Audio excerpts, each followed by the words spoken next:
This morning, a group from Austin is on a mission to help at the Texas-Mexico border. Yeah, more than 40 members of St. James Episcopal Church made the 5-hour drive yesterday.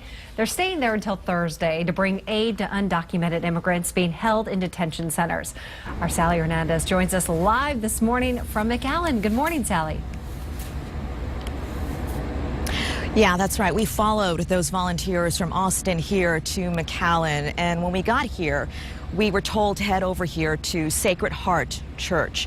And I saw a woman who had just finished volunteering for the day. It was around 8 o'clock last night when we ran into her, and I asked her, how long has this been out here? Because I was really taken aback seeing what was out here. We saw tents, huge tents is what you're seeing right now, about 4 or 5 of them. And she said, this is where they sleep. This is where the women and their children and families come after they are processed. They come here, they sleep, they are given clothes, they are given food, they are given toiletries.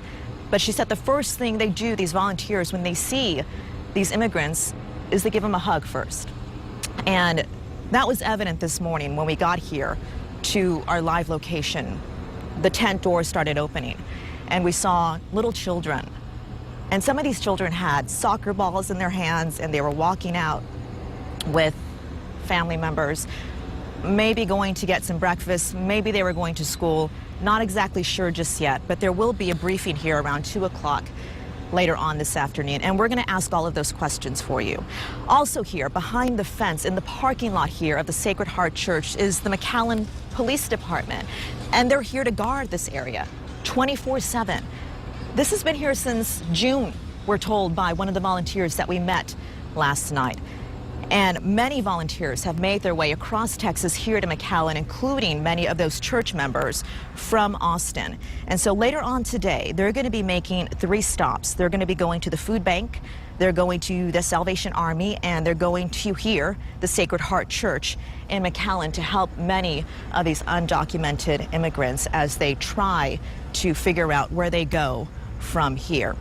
I wanted to introduce you to the Reverend of the church, the St. James Episcopal Church, and I asked her, why exactly did you make your way from Austin, the 5-hour trip all the way over here to McAllen?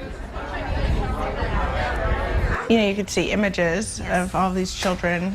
I think hearing some really hateful messages kind of broke my heart.